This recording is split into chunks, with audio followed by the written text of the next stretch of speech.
शक्ति को नमन। स्टूडियो में आपका हार्दिक स्वागत, अभिनंदन है, सत्कार है। सनातन सत्य, यूनिवर्सल ट्रुथ, सार्वभौम सत्य, ये हम आपको देना चाहते हैं। क्यों देना चाहते हैं? कि आपकी जो रॉन्ग बिलीफ है, आपकी जो नेगेटिव थिंकिंग है, जो आप गलत दिशा में सोच रहे हो, वो सारा समाप्त करके आपको एक राजपथ देना चाहते हैं।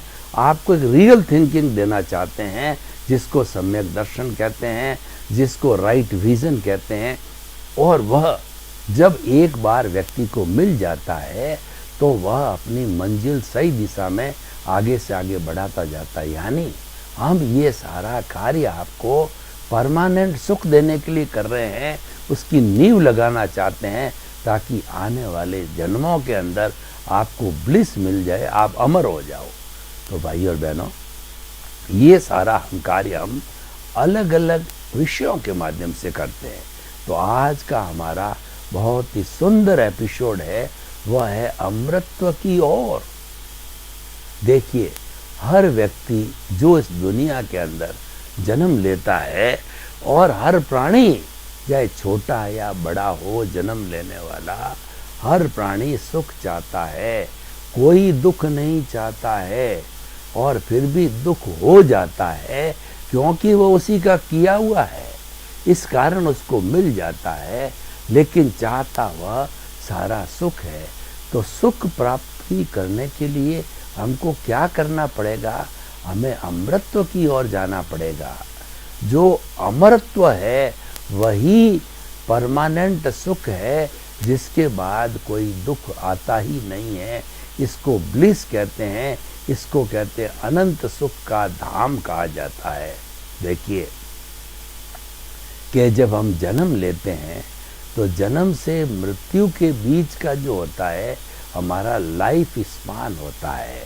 तो बच्चा जन्म लेते ही 4-5 साल उम्र तक बालक रहता है, उसके बाद में वह किशोर होता है, किशोर के बाद में युवा होता है, युवा के बाद के अंदर वह प्रौढ़ हो जाता है, प्रौढ़ के बाद वृद्ध होता है, वृद्ध होकर के बाद में पूरी उसकी लीला समाप्त हो जाती है। तो इतने पूरे समय के अंदर जो है उसको कुछ ऐसे कार्य करने चाहिए ताकि वो अमर हो जाए। क्योंकि अमर होने वाला व्यक्ति है वो मानव जीवन ही है, दूसरा कोई प्राणी अमर हो नहीं सकता।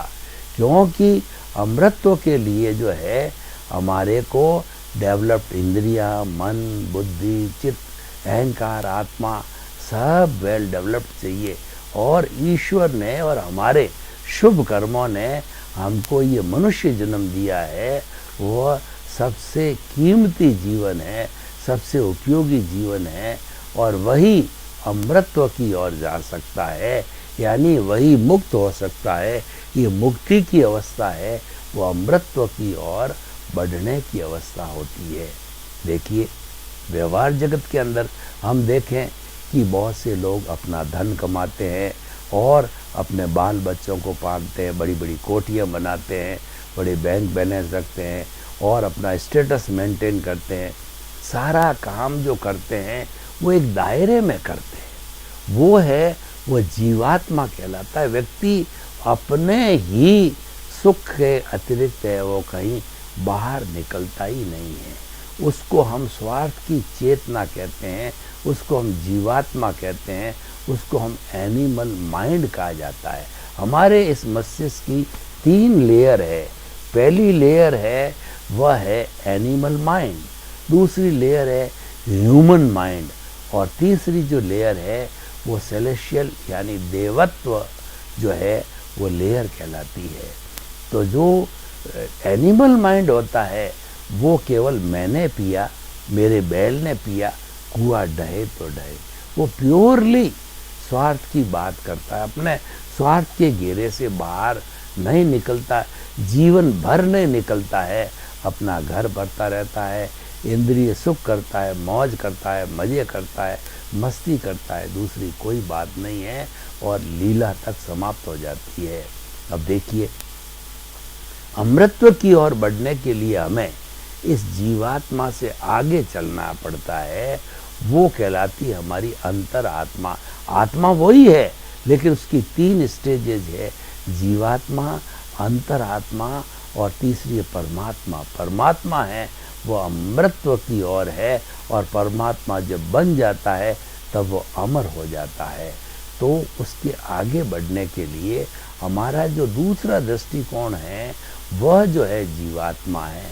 तो हमें जीवन के अंदर जीवन प्राप्त करने के बाद में जब हमारी समझ आती है तो सबसे पहले हमें गुरु को ढूंढना चाहिए। क्यों? गुरु बिना ज्ञान नहीं। गुरु गोविंद दाऊ खड़े और काके लागू पाए, बलिहारी गुरु आपने और गोविंद दियो बता। हमको गोविंद भगवान से कौन मिलाता है? गुरु मिलाता। हमारी खुद की ताकत नहीं है कि हम भगवान से मिले या अमर हो जावे। अमर बनाने वाला गुरु होता है, इसीलिए गुरु बिना ज्ञान नहीं होता है। तो अच्छा गुरु मिल जाए, ज्ञानी पुरुष मिल जाए, या जो है हमको कोई भी बताने वाला जो है वह सदगुरु मिल जाए। जैसा कि स्वामी विवेकानंद को है बाल कृष्ण परमहंस, रामकृष्ण परमहंस मिल गए। तो प्रथम दृष्टवा रामकृष्ण परमहंस को एक आज्ञाकारी शिष्य मिल गया केदारनाथ रूप में, जो कि आगे जाकर के स्वामी विवेकानंद बने। और उसको विवेकानंद जी को अच्छा गुरु मिल गया, क्योंकि उनका भाग्य था, उनका पुण्योदय था, और वह उनको प्राप्त हो गया। और वो अमृतत्व की ओर चलते रहे।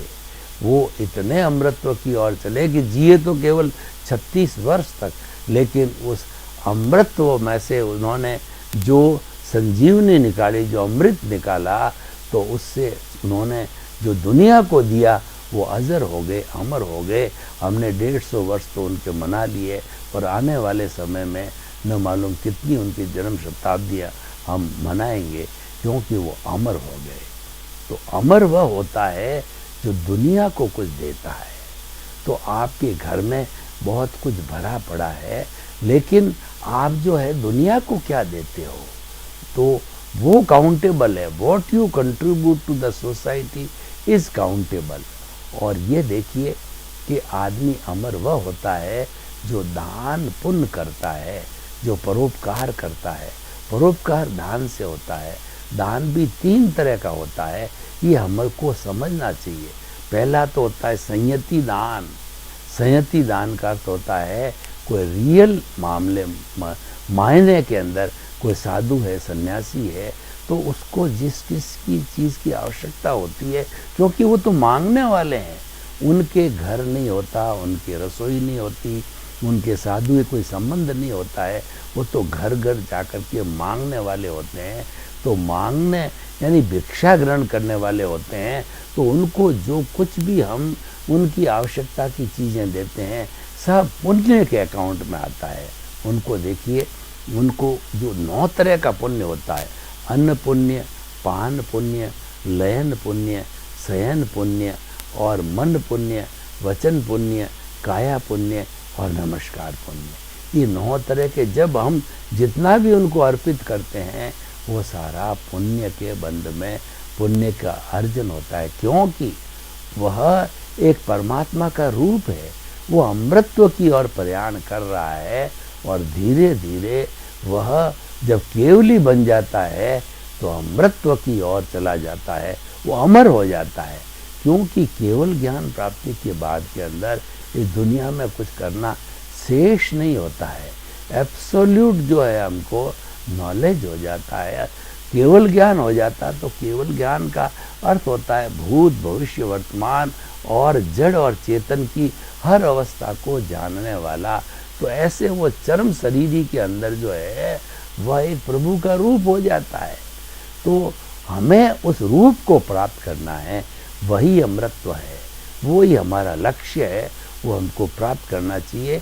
और लक्ष्य एक दिन में प्राप्त नहीं होता है, एक जन्म में प्राप्त नहीं होता है, कई जन्म लेने पड़ते हैं और धीरे धीरे अभ्यास करना पड़ता है।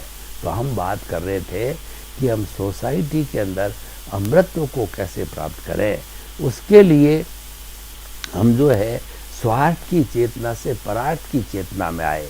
गुरु ने हमको ज्ञान दिया, ज्ञान दे करके हमें अरे बंदी कषाय का जो है उन्होंने क्षय करके हमारा जो दर्शन मोहनीय को जो है भस्मीभूत करके और हमको जो ज्ञान दिया है उससे नए कर्मों का बंध नहीं होगा और पूर्व कर्म जितने भी बर्फ की शिला की तरह है वो पिघल करके जब समाप्त हो जाएंगे, ज़ीरो हो जाएंगे, तब हम अमर हो जाएंगे।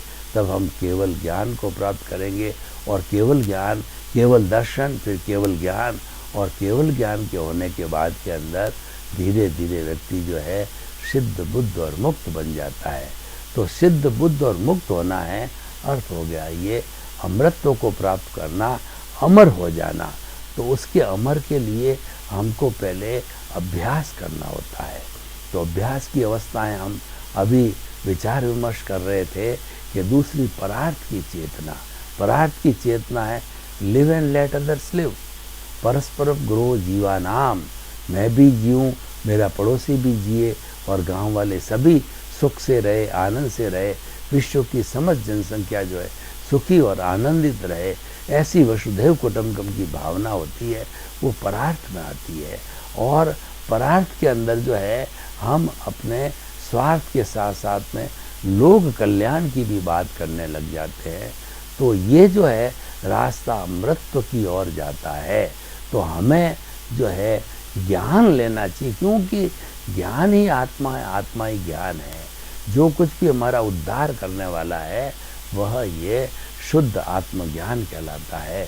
तो अमृतत्व की प्राप्ति के लिए जब आत्मज्ञान लिया जाता है तो हमारा विकास होने लग जाता है और उस ज्ञान को प्राप्त करके हम अपने शरीर को जो है लेबोरेटरी बना करके और सब्लिमेशन, शुद्धिकरण चालू करते हैं।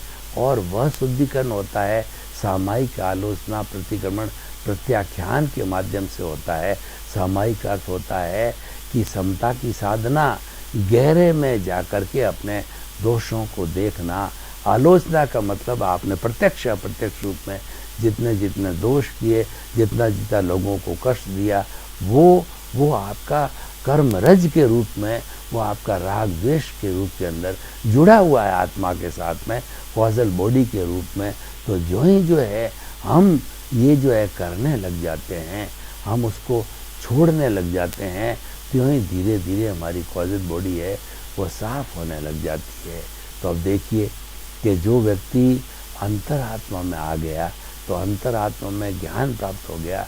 ज्ञान प्राप्त होने के बाद में उसको 5 आज्ञा मिल जाती है और वो 5 आज्ञा एक व्यक्ति को स्थिर रखती है। वो उसके जो सीमा से, लक्ष्मण रेखा से बाहर नहीं जाने देती। अगर सीता जी लक्ष्मण रेखा के बाहर नहीं गए होते, जो लक्ष्मण जी ने खींची थी, तो वो जो है रावण उनको हर के नहीं ले जा सकता था। रावण ने बहुत कोशिश किया, उस रेखा पे जो ही पैर देता है तो इसको करंट रूप में आता है, यानी वो उस रेखा के भीतर नहीं जा सकता है। तब उसने साधु का वेश बना करके, बहाना बना करके सीता जी को भिक्षा देने के लिए कहा। तो सीता जी को बहुत आग्रह किया, उन्होंने उलाहना दिया कि तुम साधुओं की इंसल्ट करती हो और इतना भी तो नहीं है कि भिक्षा कैसे दी जाती है। तो जब आग्रह किया तो वो बाहर आ गई, यानी लक्ष्मण रेखा को उन्होंने तोड़ दिया। लक्ष्मण रेखा से बाहर आते ही हरण हो गया, वरना उनका हरगिज हरण नहीं होता। तो उसी तरह से ये जो 5 आज्ञा जो है अंतरात्मा वाले साधक को मिलती है, ये एक लक्ष्मण रेखा है कि हम इसके भीतर ही रहें, इसके बाहर ना आए। और इसका मूल जो सोर्स है वो है प्रीति, जागृति और अनुभव। हमको ज्ञानी पुरुष सद्गुरु जब ज्ञान दे देते हैं तो हमको परमात्मा पद पर बिठा देते हैं, आत्म पद पर बिठा देते हैं। परमात्मा बने नहीं है, लेकिन हमारे को पद है, वह उस पर आत्म पद के ऊपर बिठा देते हैं। पहले हम कर्ता पद पे थे, मैं सोहन राज रूप में था और अपने को कर्ता ही मानता था। उस पद को हटा करके चेंज कर दिया उन्होंने, और चेंज करके आत्म पद के ऊपर बिठा दिया कि तुम तो शुद्ध आत्मा हो, ज्ञाता हो, दृष्टा हो, जानने वाले हो, देखने वाले हो। तो ऐसी जो है हमें प्रीति करा दी, जो कि 100% समय तक रहती है। और वह प्रीति ऐसी जम जाती है कि रात को भी उठाया जाए, पूछा जाए तुम कौन हो, तो हम जवाब देते हैं कि रिलेटिव व्यू पॉइंट से जो है ये नामधारी देहधारी पैकिंग रूप में है, लेकिन रियल जो है स्वरूप के अंदर ये शुद्ध आत्मा है। और हम हर प्राणी के अंदर शुद्ध आत्मा के अनुभव करने लग जाते हैं, आत्मतुलावत हो जाते हैं। इसका अर्थ ये हुआ कि समस्त प्राणियों में एक जैसी शुद्ध आत्मा के दर्शन करने का अभ्यास करने लग जाते हैं। जब ये अभ्यास धीरे धीरे बढ़ता है व्यक्ति का, तो साथ साथ में इस जागृति के साथ साथ में अनुभव भी बढ़ता जाता है। उसको एहसास जो है ना, वो एहसास 100% धीरे धीरे होने लग जाता है। और जब 360 डिग्री का ये एहसास अनुभव हो जाता है कि नहीं तो तुम तो ज्ञाता दृष्टा शुद्ध आत्मा ही हो, स्वद्रव्य हो, पर द्रव्य को छोड़ो, तब जो है वह पर द्रव्य को छोड़ करके, इस शरीर को छोड़ करके सिद्ध बुद्ध मुक्त भी बन जाता है। तो ये अमृतत्व की ओर चला जाता है। सिद्ध बुद्ध मुक्त बनने का अर्थ यह है कि वो अमर हो गया, और अमर होने के बाद में जो वो आत्मा इस 84 लाख जीवा योनि में भ्रमण करने के लिए नहीं आती, क्योंकि सबसे बड़ा जो दुख का कारण है, वह कारण जो है वह ये हमारा बार बार जन्म लेना होता है। बार बार माँ के पेट में 9 महीने उल्टा लटकना, खट्टी मीठी डकारों को जो है लेना, और गंदगी के अंदर रहना, गंदगी को खाना, ये सारा होता है। तो भीतर बैठा बैठा मनुष्य ईश्वर से प्रार्थना करता है, हे प्रभु मेरे को जल्दी जल्दी बाहर निकाल इस जेल में से, तो मैं आपको भूलूंगा नहीं, और मैं जो है जीवन के अंदर अच्छे अच्छे कार्य करूंगा। लेकिन जब वो 9 महीने पूरे होकर के बच्चा बाहर आता है, बाहर की हवा लगती है, परिवार के लोगों की हवा लगती है, और वह सारी चीज़ें स्वार्थ की होती है, वह पुनः समझ जाता है। तो हम बात कर रहे थे अमृतत्व की और होने की। तो अमृतत्व के लिए हमने ये बताया कि जो व्यक्ति समाज कल्याण, लोक कल्याण का कार्य करता है और अपनी श्रद्धा के अनुरूप जो है जितना जितना कार्य करने लग जाता है, तब वो अमृतत्व की ओर चला जाता है, तब वो अमर हो जाता है। और कई लोग ज्ञान बांटते, हमने 3 तरह के जो दान की बात कही, पहला संहति दान का हमने बताया, दूसरा जो है वो अभय दान। अभय दान क्या कहलाता है कि हम गृहस्थी है, हमारे परिवार है और हमारे देश है, सारी बातें हैं, तो हमको जितनी आवश्यकता है, जितनी हमारी नीड है, नीड का अर्थ हो गया रोटी कपड़ा मकान शिक्षा चिकित्सा, ये जो नीड है वो हम उसका अर्जन कर सकते हैं, उसमें किसी की कोई रोक टोक नहीं होती, वो करना ही पड़ता है। वो करने के बाद में हमारे पास जो अगर ज़्यादा संपत्ति बढ़ जाती है, तो क्योंकि पुण्योदय से हो रहा है, ये भाग्योदय से हो रहा है, तो बढ़ने वाली स्थिति के अंदर जो है उसको दोनों हाथ से उलीचना चाहिए, यानी खूब दान पुण्य करना चाहिए, क्योंकि ये एक सुंदर अवसर जो है मिला है। तो इस तरीके से जो है हम अमृतत्व की ओर बढ़ सकते हैं। अमृतत्व की ओर बढ़ने का एक ही है कि आप सोसाइटी को कैसे कंट्रीब्यूट करते हो। हमारे पे 4 तरह के ऋण होते हैं। पहला जो है एक देव ऋण है। तो देव ऋण के अंदर क्या होता है कि जो देवता लोग होते हैं, हमारा इष्ट देव है, भगवान है, वो हमारी रक्षा करता है। तो उस रक्षा के अंदर करने के अंदर हमारे उनका बड़ा उपकार है। तो उस उपकार को जो है वो उपकार को वापस चुकाने के लिए जो है हमें ईश्वर प्राणिधान करना होता है, हमें ईश्वर के प्रति भक्ति करनी होती है, उनको अगरबत्ती धूप वगैरह, जो उनको cleanliness is next to godliness, ईश्वर को सफाई पसंद है, तो हमें वो सफाई की और सुगंधित चीज़ें अर्पित करनी पड़ती है और हमें उनकी भजना करनी होती है।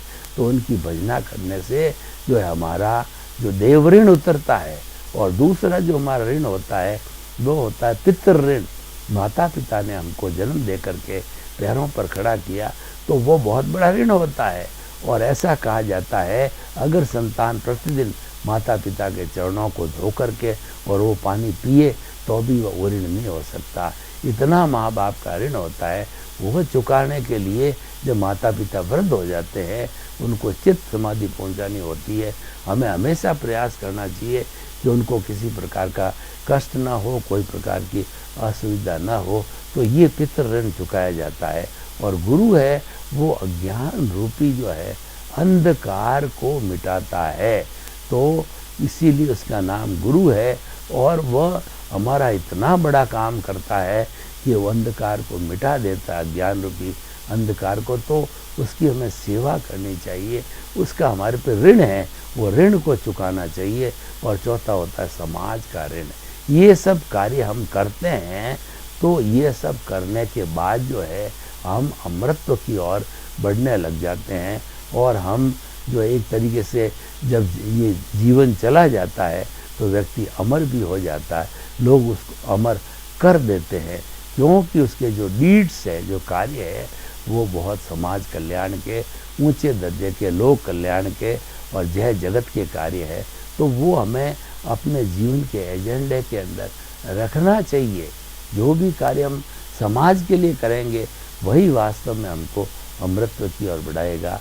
और जितना हम जैसे कभी दान की बात कर रहे थे, एक अभय दान, यानी जितनी हमारी रिक्वायरमेंट है उतना ही हमें एक केंद्रीय वगैरह जीवों को आवश्यकता करनी पड़ेगी। शेष को जो है हम ये निवेदन करते हैं कि हम आपको किसी तरह का कष्ट नहीं पहुंचाएंगे, आप हमारी तरफ से अभय रहो।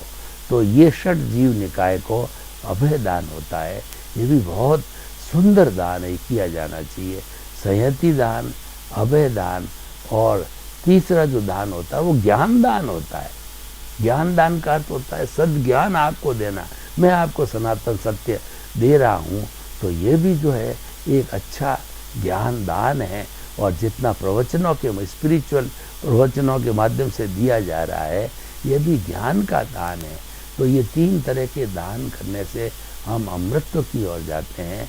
और उसके अतिरिक्त अमृतत्व की ओर जाने का अर्थ ये है कि हमारा जो कुछ भी लिटरेचर है, जो कुछ भी हम लिखते हैं या बोलते हैं, उसको लिपिबद्ध करके लोगों तक भेजना चाहिए, ताकि कि जो हमारे अनुभव है वो लोगों को मिले। क्योंकि सबसे बड़ा काम करने वाले मनुष्य के जीवन के अंदर अनुभव होता है, तो उस अनुभव को हमें वो काम करके और गेन करना चाहिए, ताकि कि हम आगे से आगे बढ़ते रहें।